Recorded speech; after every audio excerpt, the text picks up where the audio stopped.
Splatoon 3's fresh season brought the Neo Splash-o-Matic, and while yes, it is a very redundant weapon, because it's very comparable to the Tentatek Splattershot.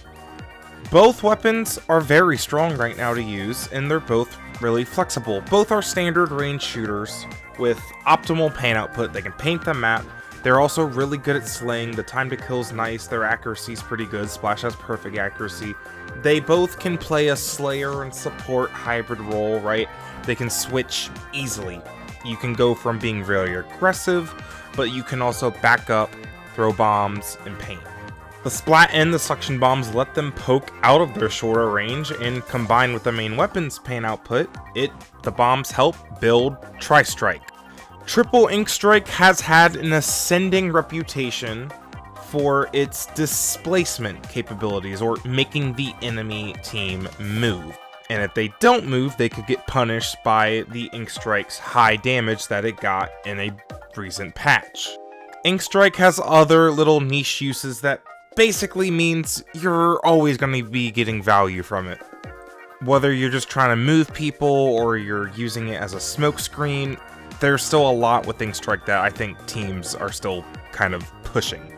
The point is, it's a very reliable and useful two weapons. And while we all would have loved more diversity with the Splash Kit, right, like Zipcaster or something, they are very similar. A lot of competitive players are debating if Neo Splash will be used more than the Tentatek Splattershot. Today, we're going to break that down.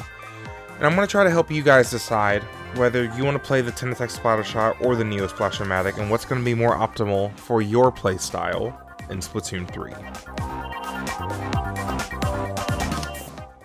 First, we're going to compare both main weapons. But first, I've seen a lot of people say that Splash has better paint than the Splattershot.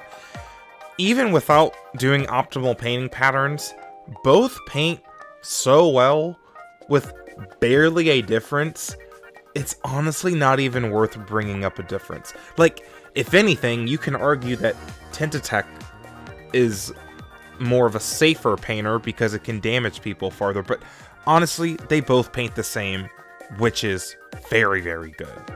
Alright, so actual differences. The main differences between these two guns: the Splattershot is a 3-shot kill, so it does more damage with 36 per shot, and it also has more range than Splash. Splash, while it's a 4-shot kill with 28 damage and it has less range than Splattershot, has the advantage of perfect accuracy on the ground and in the air. With Splattershot, it has some inaccuracy. I believe it's like 6 degrees of spread. And of course, if you jump, it gets doubled without intensify action.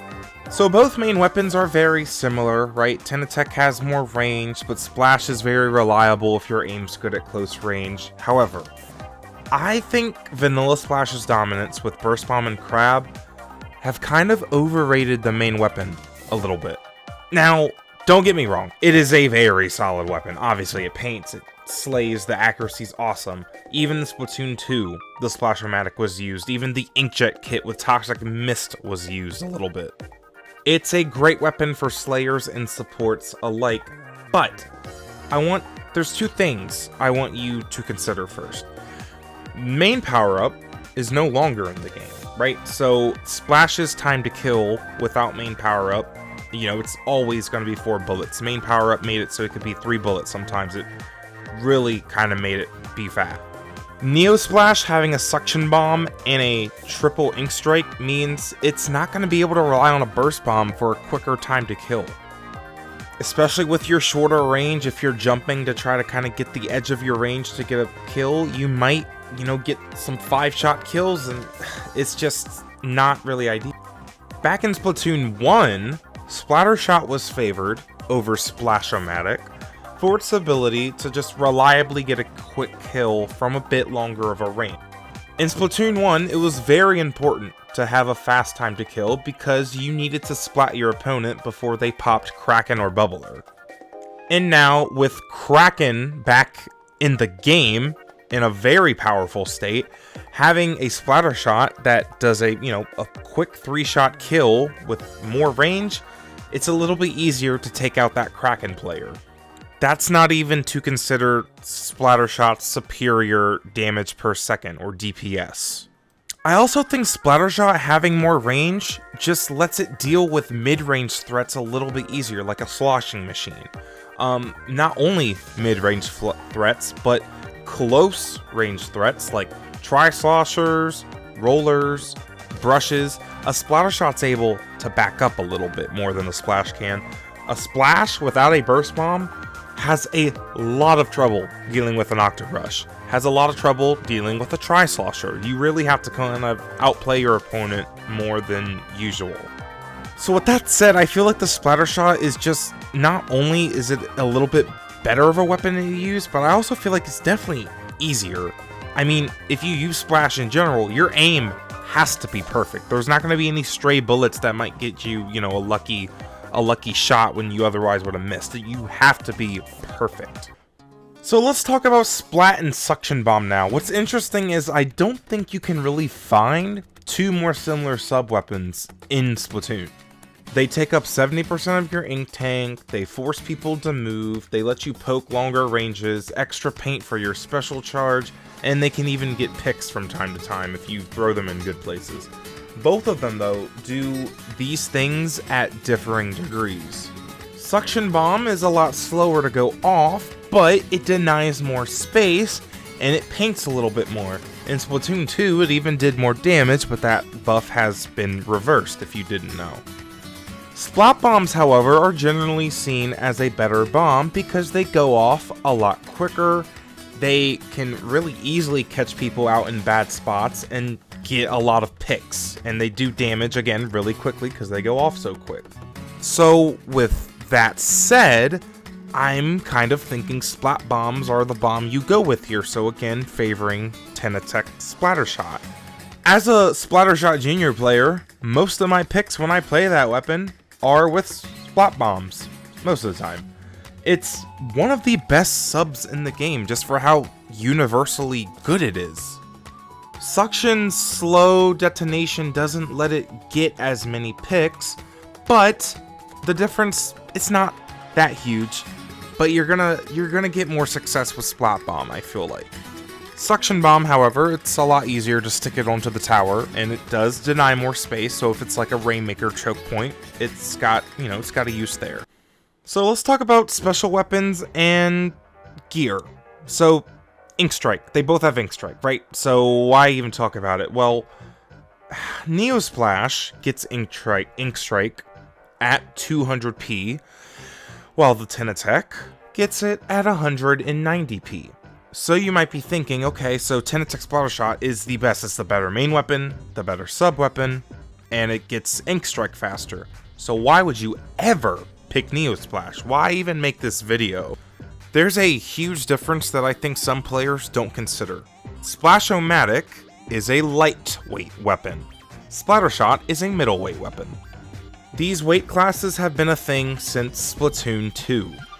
Being a lightweight means it gets a little bit more swim speed, and when you're not firing your weapon, you get a little bit more run speed for like running across grates and stuff. This lets the weapon be more mobile without having to use gear slots. For example, a Splattershot is mainly going to use stackable abilities such as swim speed up and intensify action, the latter to improve jump accuracy. Splash-o-Matic basically has two subs of swim speed built in with it being a lightweight weapon, without having to, use gear for that. Splash also doesn't have to use intensify action for jump RNG or jump accuracy because obviously it has perfect accuracy already. So if you're running a Tentatek Splattershot build, two of the subs of swim speed you don't need if you're gonna play it on Splash, and then any intensify action you have, maybe up to 3 subs, you don't have to run at all. This frees up a lot of space on a gear build for Splash-o-Matic. On my personal Tentatek build that I was running, it freed up basically a whole clothing slot, a third of the build. So you know that special charge advantage that Tentatek Splattershot had, well, since Splash-o-Matic has more room to run different gear abilities, Splash can just run more special charge, and now Splash-o-Matic has the faster ink strike. And there's other abilities you could run, like Sub Saver for even more bomb spam. You could run Sub Power Up. It's up to you, really. If you want to know more about what gear to run on not only these weapons, but any weapon, check out Sindu.inc and click on the Builds tab. It's so helpful. It will show you what most competitive players are using, but besides the point. So again, we can't ignore the main weapon and the sub weapon kind of benefits that I personally think Splattershot have, even though it's very, very minimal. While it might have the edge on paper, I think Splash's gear independency can't really be ignored.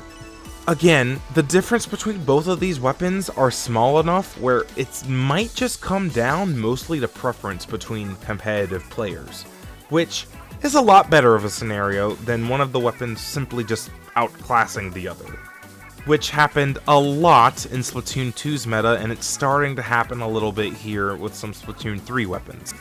I think because a lot of competitive players have been playing the vanilla Splash-o-Matic, I expect a lot of competitive players to go ahead and just pick the Splash Neo just as a comfort pick. But I also expect players to pick Splash Neo if they're trying to play this weapon as more of a supportive style. Because you can run more Sub Saver and bomb spam stuff, you can run more special charge. It just, the gear freedom lets you run a more supportive build to make your paint and special output a lot greater. However, if you're looking to play one of these weapons in a more aggressive frontline role, I feel like Tentatek is probably the one you should and almost have to go with. Splat Bomb is just a lot better than Suction Bomb when you're trying to be aggressive. The Splat Bomb's splash damage of 30 can even combo with your main weapon in fights, making it a 2-shot kill. The extra range and damage the Splattershot has can benefit you in a lot of different situations against a lot of different weapons. And honestly, the gear dependency isn't that much worse than a Splash-o-Matic, and you can chuck Splat Bombs over at people to support your teammates. So even though I said Neo Splash is kind of better for support and Tentatek Splattershot might be better for aggressive play, I don't want anyone to come out of this thinking that you have to play them like that. Like, Tentatek is not only a Slayer, and Splash Neo is not only a support. Remember, they are hybrid Slayers and hybrid supports. They can do both. They can slay and support, and you optimally should be doing both in a match, doing whatever your team needs most at the moment. I think both can easily switch between styles, but personally, I'm looking to play the Tentatek Splattershot. Obviously, in this video, I've been leaning towards the Splattershot a little bit. I think the Splat Bomb's a lot better, not only for being aggressive, but for being support. I can throw a bomb at my teammate who's in a fight, and the bomb's gonna go off quicker. That's not to say I won't use Neo Splash though, because on tower control, using suctions to stall tower is pretty powerful. It's something I did in Splatoon 2 with Zap, and I plan to do it a little bit in Splatoon 3. So, either are probably a good pick. Time will tell on which will get more use out of the competitive scene, and I'm actually very interested to see how these two weapons kind of develop. But at the end of the day, they're both very good weapons. It is up to you. So, Tentatek or Neo Splash, which one are you looking to use in Splatoon 3 and why? Let me know in the comments below. I hope you guys enjoyed today's video. Please subscribe to the channel if you would like to see more Splatoon 3 content, and I will see you guys next time. Stay safe.